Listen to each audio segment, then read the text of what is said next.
life. We're all experiencing it. And yet for some, it's not so bad. For others, it's wonderful. And for others, it's not very good at all.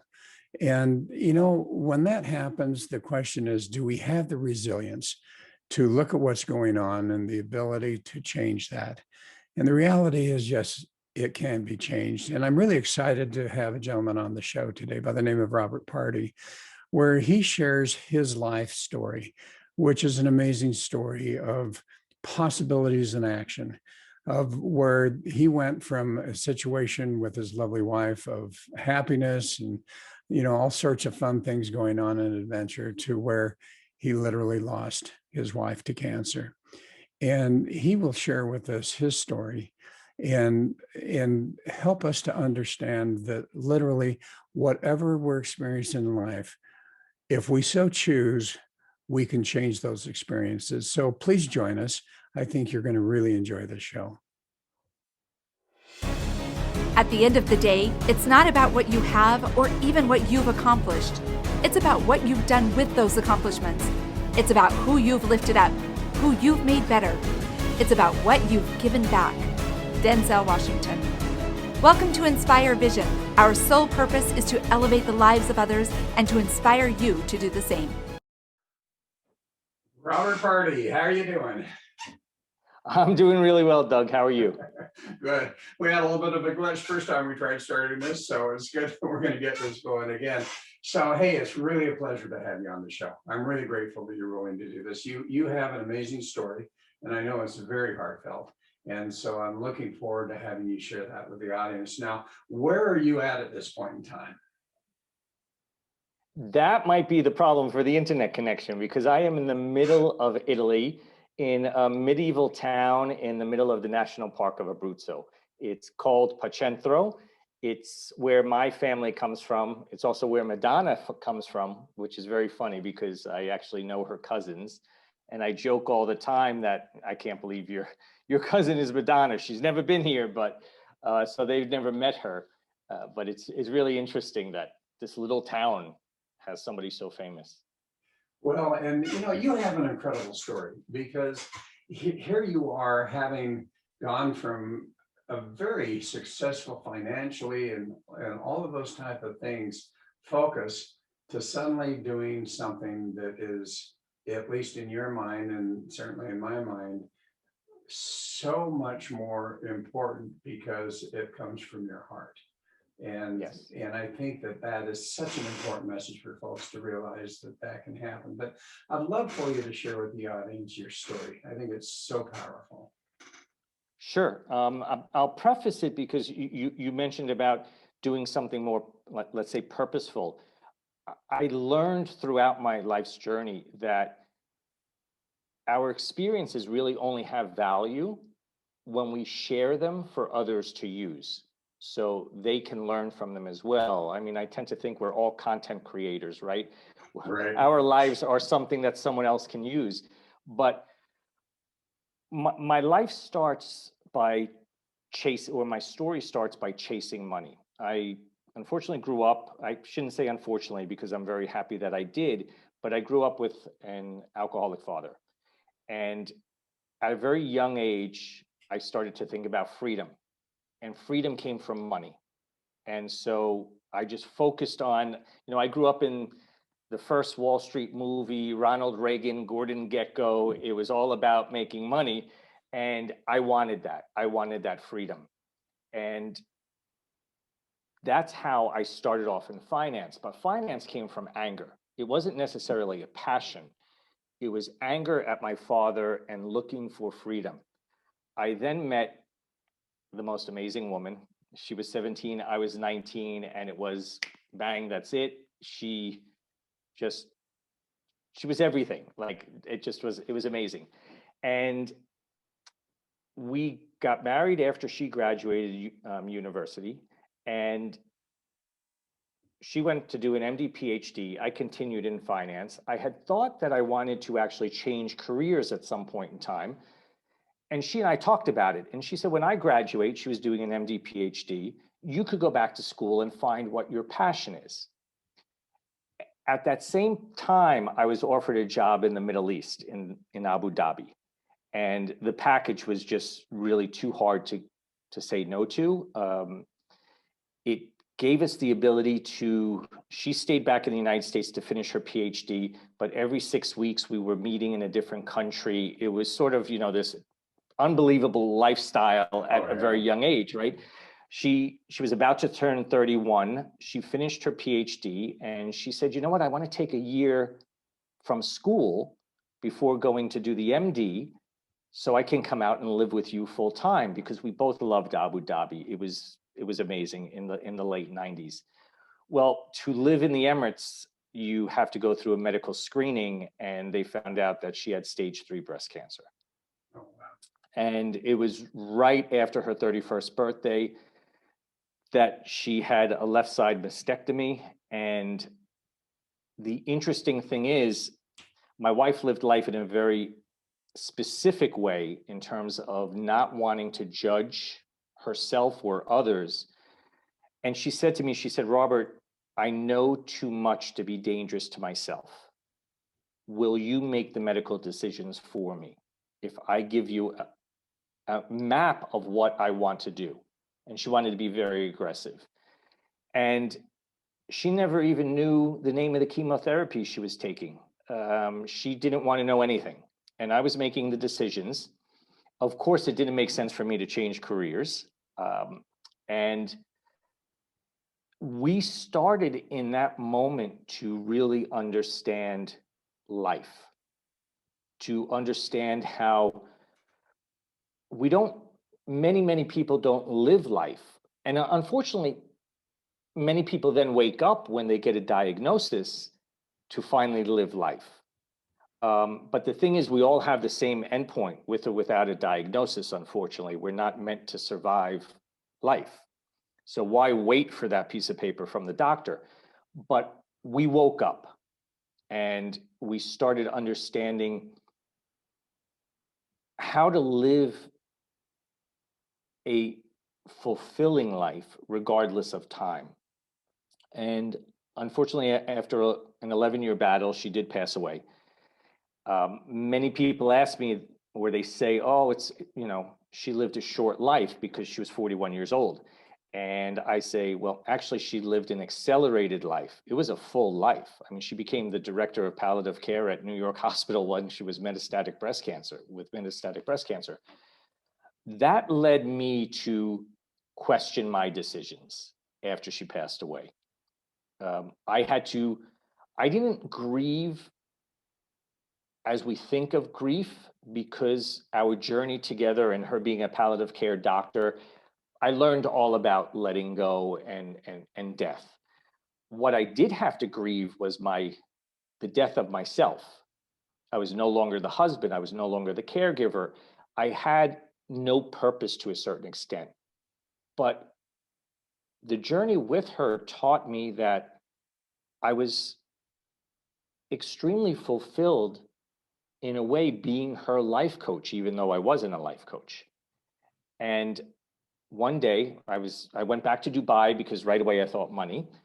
And while I was there, I spoke to my business partner and I said, you know what, Khalid, I can't do this.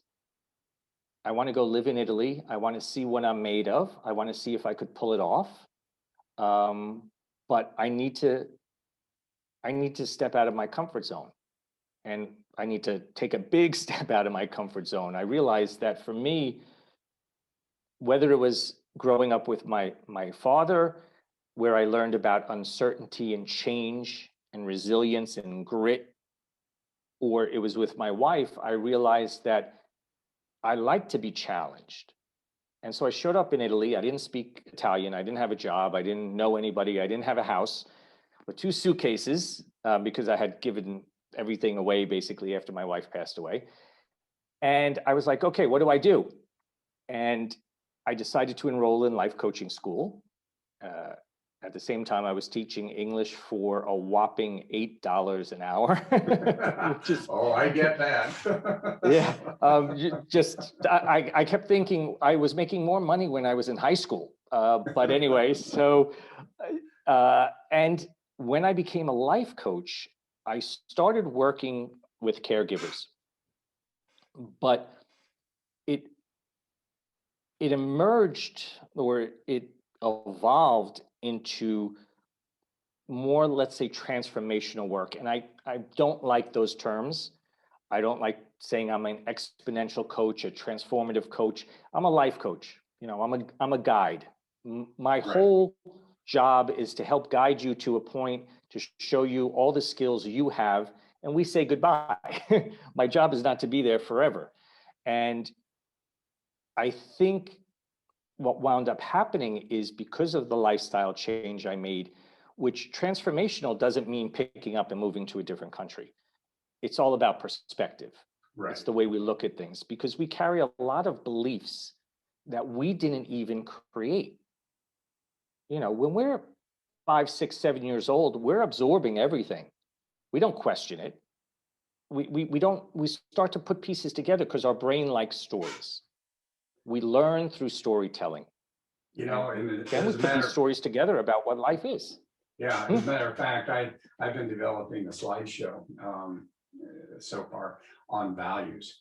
And as I was looking at that and talking about, you know, values are based on beliefs. And so I decided, okay, I'm going to do a slide and show people all of the items that affect our beliefs. And by the time I finished, there must have been 15 little things on that slide showing family, environment, religion, you know, all of these types of things that have literally affected our beliefs and our values. And oftentimes they're not really ours. Exactly. Yeah. We didn't craft those beliefs. We didn't sit down and actually ask if they're true, if they serve us. It's sort of that's the way we go, right? I grew up in an environment where life was considered to be hard, and you know, there was never enough money, and there was always lack, and the good guy always loses, and you know, that stuck with me until I started asking myself, well, does this really make sense? You know, the situation with my dad prompted that, because I was like, okay, I don't want to be like that. So I have to question what I'm doing, you know. But it's interesting because, like, even resilience, so many people talk about people being resilient as if they're not. But each of us are resilient, because if our back is ever up against a wall and we say, I can't take one more thing, somehow we find a way out of it. We get through it. The problem is, most people don't understand that resilience is something you can actually call at will. You know, I'm a superhero fan, I'm a science movie fan, I'm a Harry Potter fan. It's the Force, you know, plain and simple. Yoda was right. Resilience is always there. It's just once you learn, and you talked about values. Resilience comes from your values. When you know what your values are, and you know what your beliefs are, and your passion, you fight for it. You don't let it go easily. You're going to turn it on right away, saying, wait, boundaries, because this is important to me. And I learned that with Desiree. More than anything else, I learned that for me, purpose is when passion comes in alignment with values. It's when you do something for the sole purpose of giving the results away, the joy of giving it away, because it's for something greater. And that makes you resilient, because you want to make sure that you give that away to whatever your cause is. Well, and I love what you just said. I mean, every once in a while, somebody says something, you've just said something I think is so powerful, that purpose is passion combined with values. And oh my goodness, can you imagine? I mean, I listen to what you're talking about, and I've experienced a little bit of this myself. You know, you go through life, you do all of these things that, quote, you've been taught that you need to do. You know, for me, I became a dentist. My dad told us all that we would be professionals, right? And so, okay, for the most part, the 5 boys were. Of course, the one that didn't go to college is the most successful financially.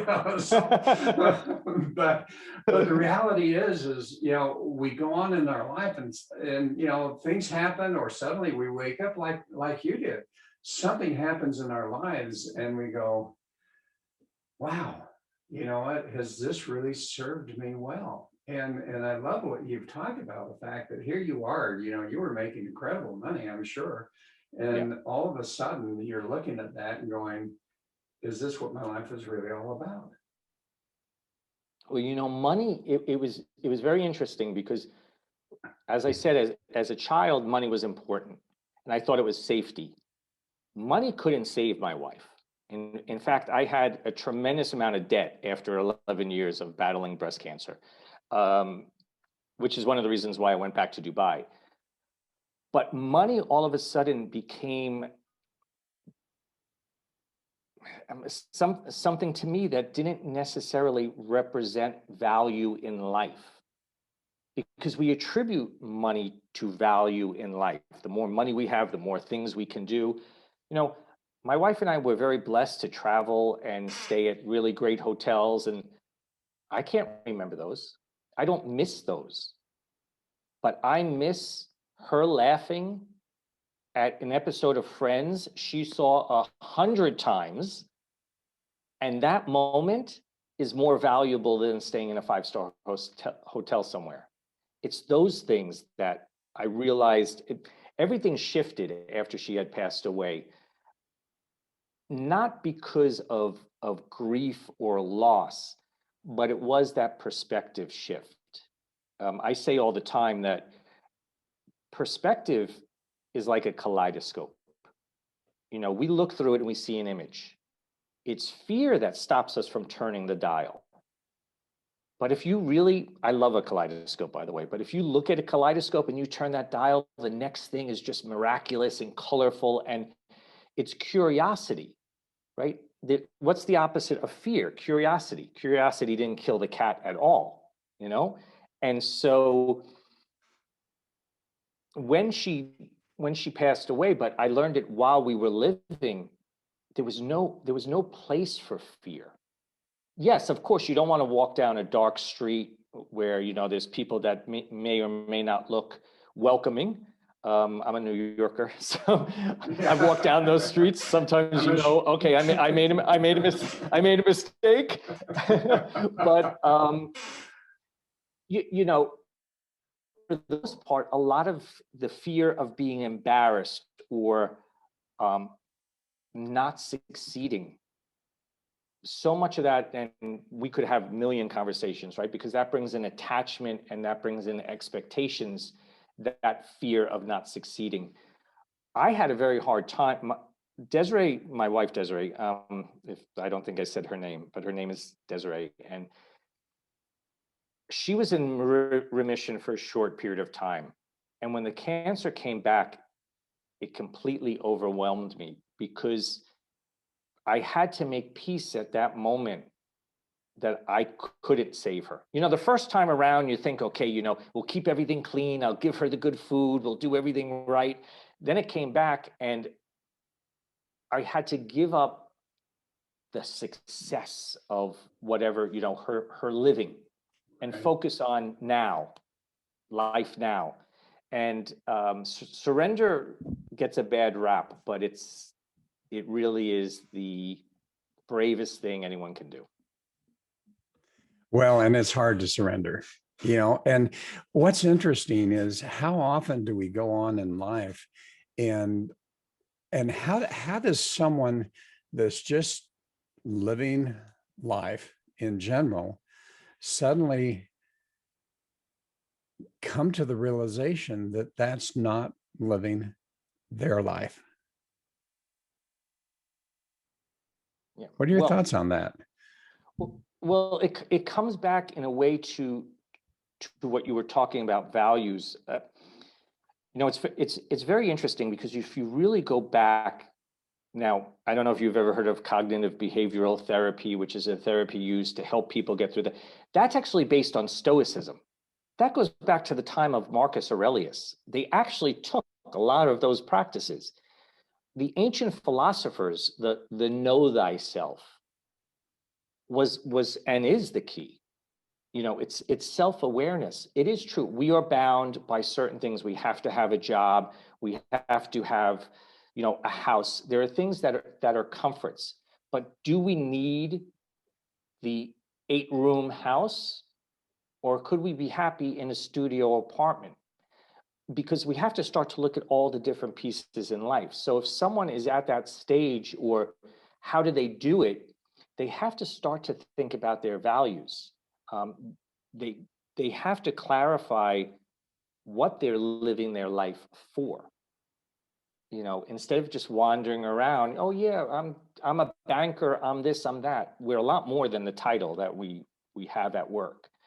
And it is until, like I always say, God, you think of the slogans, there are some great slogans for all kinds of products. We need a personal slogan.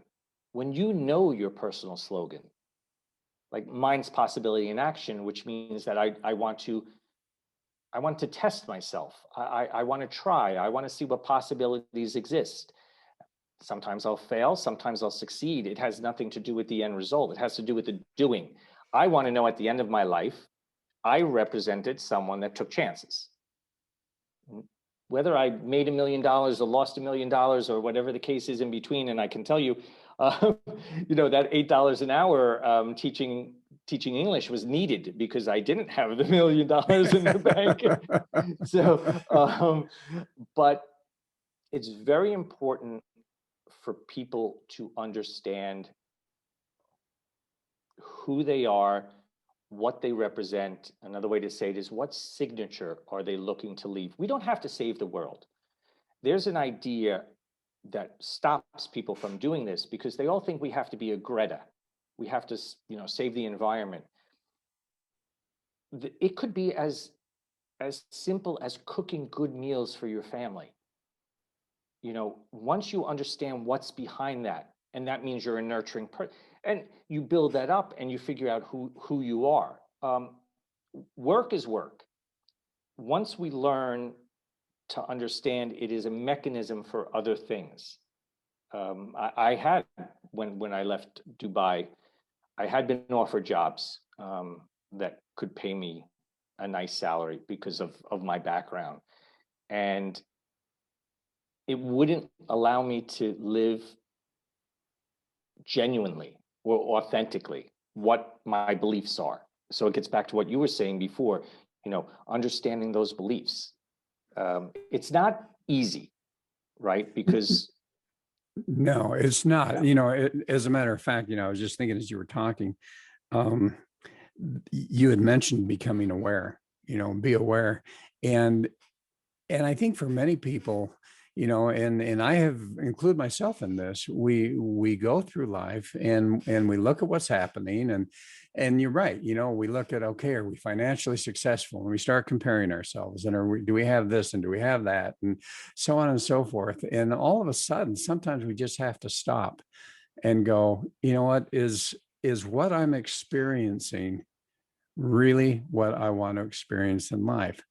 And when that happens, all of a sudden, it takes a tremendous amount of courage to be able to start that process of introspection and evaluation, and really trying to understand what is really going on and what is it that I really want. And then of course, that's where, you know, your value comes in as a life coach is, okay, how do they get guided into that introspective work and really discover what it is, what is their purpose?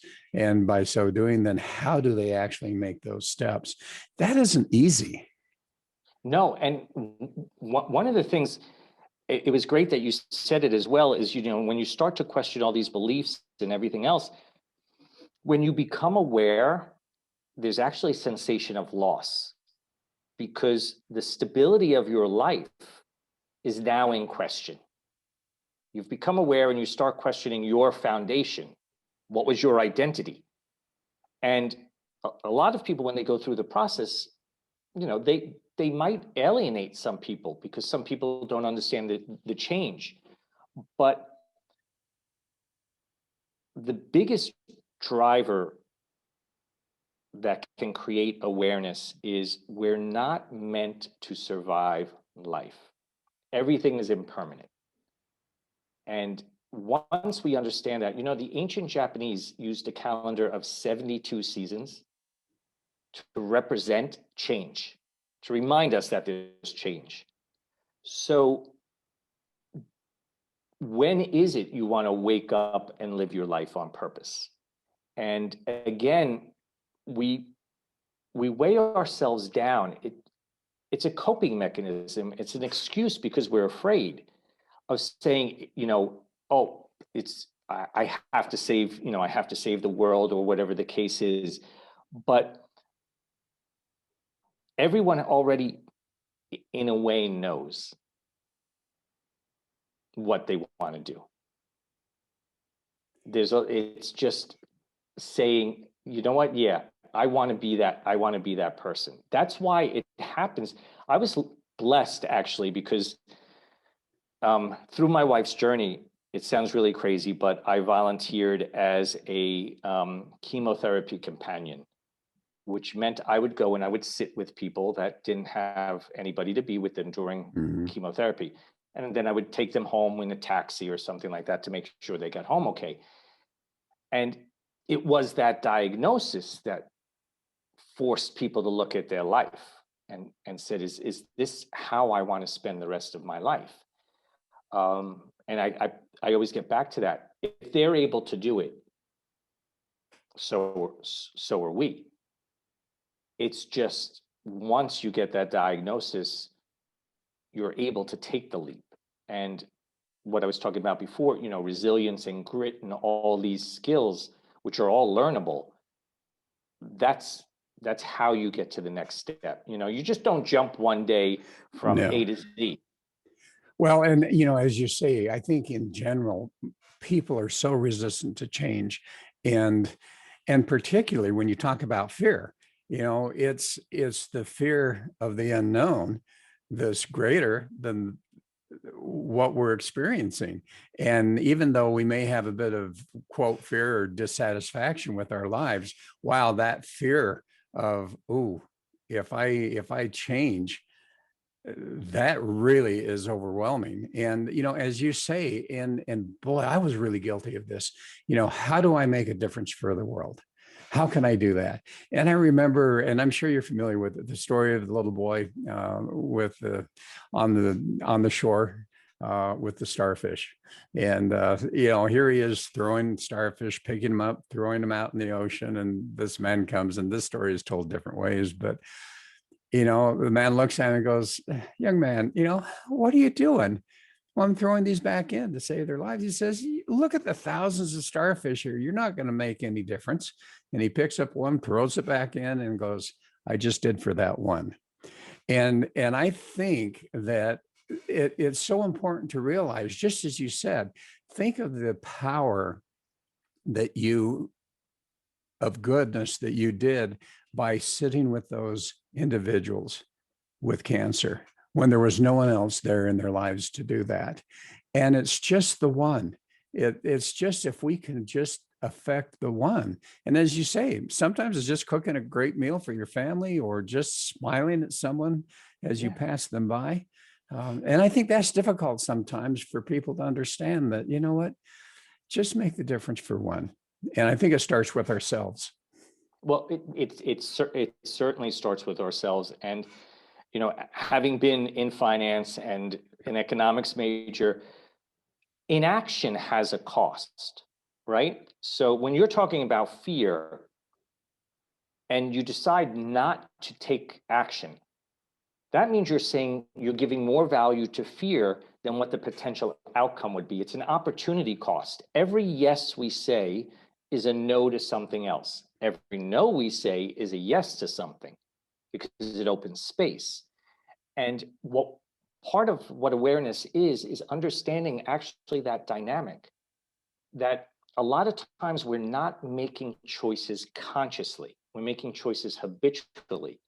But the one blessing we have in our life, the one gift we have actually is choice. And Viktor Frankl talks about this in his book, most Holocaust, there's a lot of Holocaust survivors that talk about this, but choice is not, choosing from 25 pairs of sneakers or where you're going to go on vacation. Choice is how you want to look at life.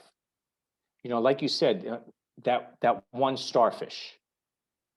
For that boy, that one starfish gave him a sense of purpose, of value, right? It Right. allowed him to live life the way he thought it was meant to be. And that's what's really important in the way we live life. And so what my wife and I learned was all about being conscious. A lot of us remain complacent. We're just used to things the way they are. Now, yes, I am very lucky to live in Italy. For sure I am, right? But I gave up a lot to do that as well. I'm not near family. It's not easy for a foreigner. It does. The system doesn't work. It doesn't work. There are these crazy rules and things happen, and we're used to certain. Nobody stands on a line in Italy, for example. The older women in a black dress, if you see one like that, she's going to cut the front of the line. So, but again, what does this represent? It's not just because, I want to live in Italy and have a great life. It represents me challenging myself. It represents me learning something new. It represents me being able to take these experiences and help define choices in life. And so I would say to anybody that the next time they want to say yes or no, they should think about what's on the other side of that. If you say yes to a meeting next week at 7 p.m., let's say, you might be saying no to tucking your child in. And that's where then you start to think about balance. And yes, it impacts maybe the amount of money you're going to make, but are you going to measure your life by money, or are you going to measure your life by other experiences? And coming from the finance world, I have a lot of friends that have built expensive with things they don't need. Let's say they're a family of 3 and they have a 7-bedroom house. Well, if the family comes and visits, okay, I get that, but that means it's hard to cut back your life and maybe try something new. And so there's this great saying about holding on to life lightly, or holding on to things lightly instead of tightly, because then you're able to accept new opportunities if you're holding on lightly. And I love the concept of that, because at the end of the day, there are opportunities all the time that may be more in alignment with how we want to live, or better yet, how we want to express ourselves. Yes, I recall, as I've kind of gone through that process, the thing that finally came to my mind is life is an adventure. So live it. Have an adventure. Now, that isn't necessarily, my boys are great trail riders on the bikes and, all of that type of stuff. And I'm not really talking about that. I'm talking about the fact that what is an adventure for us, and how can we live life as an adventure? And as you say, it can change our whole value system from the standpoint of finances and where we live and so on and so forth. I mean, I moved up to an area that is very quiet, very few people. It's in the middle of the mountains. That's my value. And you know what? It is amazing. You've gone to Italy, and you know what? Is it tough sometimes? Absolutely. But what it's creating from a standpoint of an adventure in life, which I think is what it's really all about. I love that you said that, because it brings us sort of back to the whole curiosity thing. I remember working with somebody that really had a lot of fear. And I said, what if you changed it to, what if I fail, to what if I pull it off? Just start asking yourself that question. What if I pull it off? I have a very funny story. When I came to Italy, I said I really wanted to make a name for myself. Do you know when I was an English teacher, they asked me to then head the school, and I was on every bus, subway, and billboard in all of Italy for 3 months. Now, and I laughed because I took the chance to say, well, what if I pull this off? But what if I can run an English school and I can still do life coaching? Or what if I can do it? And so I took the chance, right? It took too much time away from life coaching. So once my face was up on the billboard, I was like, okay, I got to see it. Bye bye. You got it. No, it wasn't like that, but just, life doesn't have to be difficult. There are struggles. Of course, there are struggles, but you can find creativity, joy, inspiration all the time. Fear is very, very hard.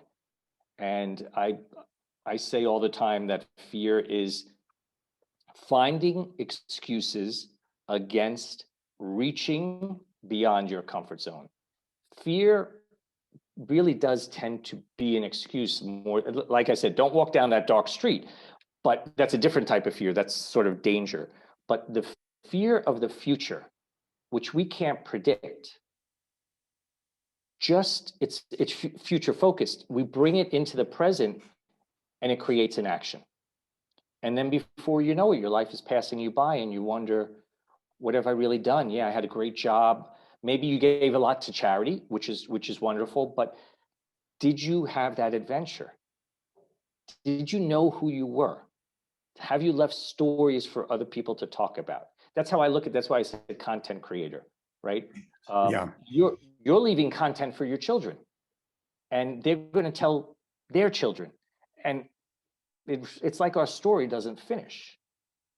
And if we leave something that really touched someone, that's just wonderful because it should have a ripple effect. Well, and I'd love for you to share. You're actually coming up with a memoir of your wife and her life. It's called Chasing Life, if I understand it correctly. Yes. Could you share with the audience a little bit about that memoir and really the purpose of you bringing that out? Sure.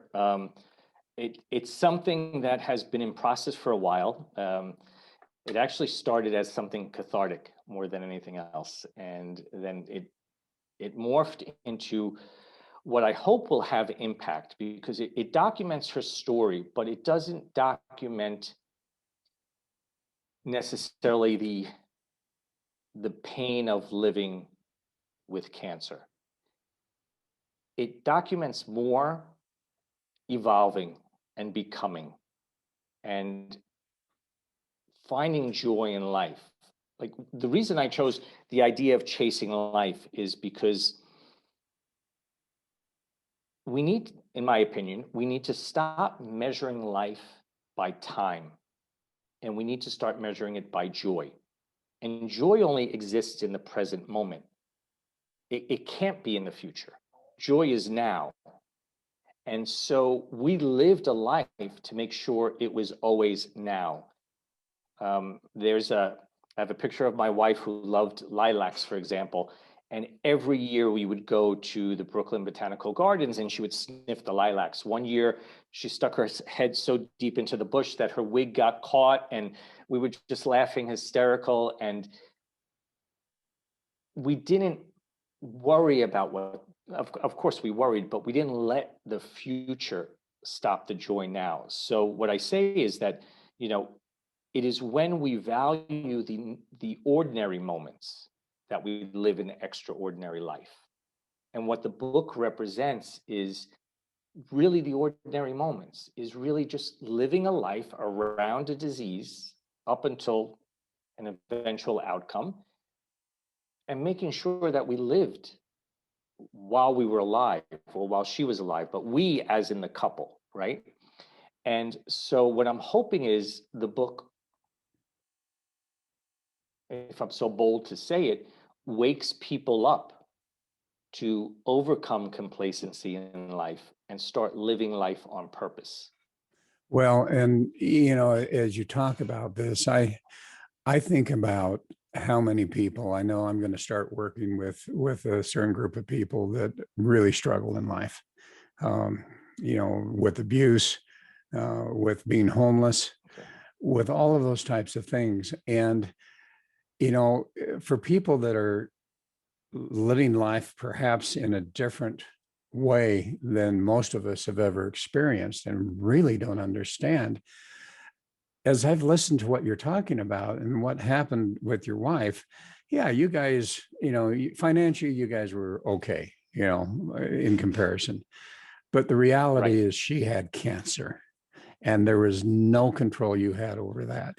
And how many people in life have cancer in their lives? It's not the medically diagnosed cancer, but it's a victim of abuse and a victim of, you know, of life and what has been piled upon them. And I love what you have said about choice.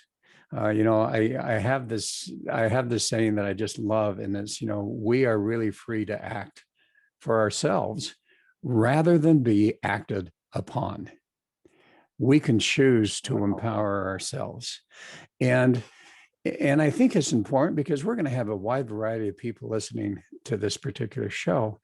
And I hope that they realize that, you know what, anyone can change. You can look at what's going on in your life and there is hope. There is the ability to start experiencing adventure in your life.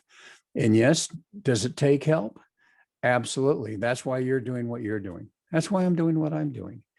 Because, you know, Exactly. reaching a hand out, that's why for those that have faith in a higher power, there is a hand reaching out to them that says, I can help too, and I can guide you to some help. And I think it's important for our audience to understand that regardless of the circumstances that they're in, there's hope, there's the ability to change, and there's ability to choose the life that you really would like to live. Yes. If I could, because you said something that is just so powerful, and talking about, let's say, people that have gone through abuse, for example, or people that now find themselves homeless.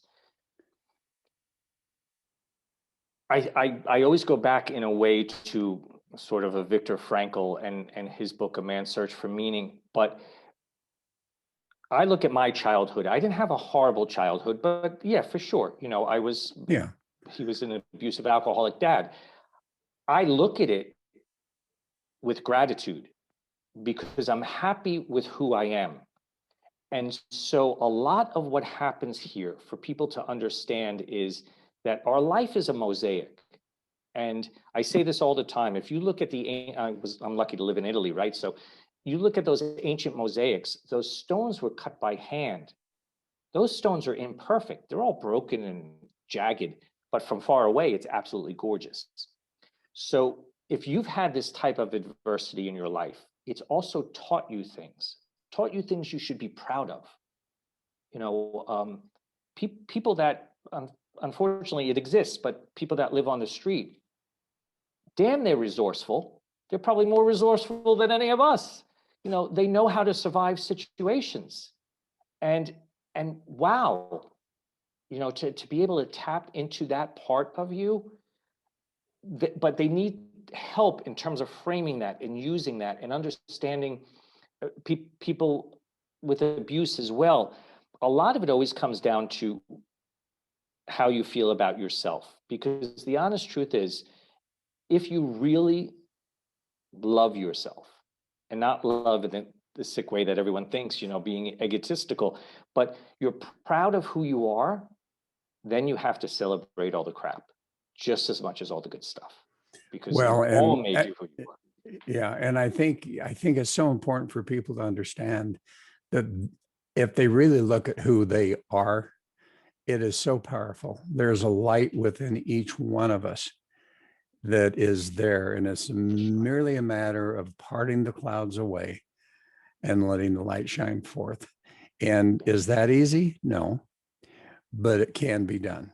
And I loved what you said. Our lives, whatever they happen to be, if we choose, they can not only make us better, but it then allows us to help others be better. Just as like what you're doing. You've gone through such a traumatic situation with your wife, and yet the experience that you can share is so inspirational to others. And I think that's the whole point. Yeah, I agree 100. That's what I said at the beginning. Our experiences have the most value when they're shared.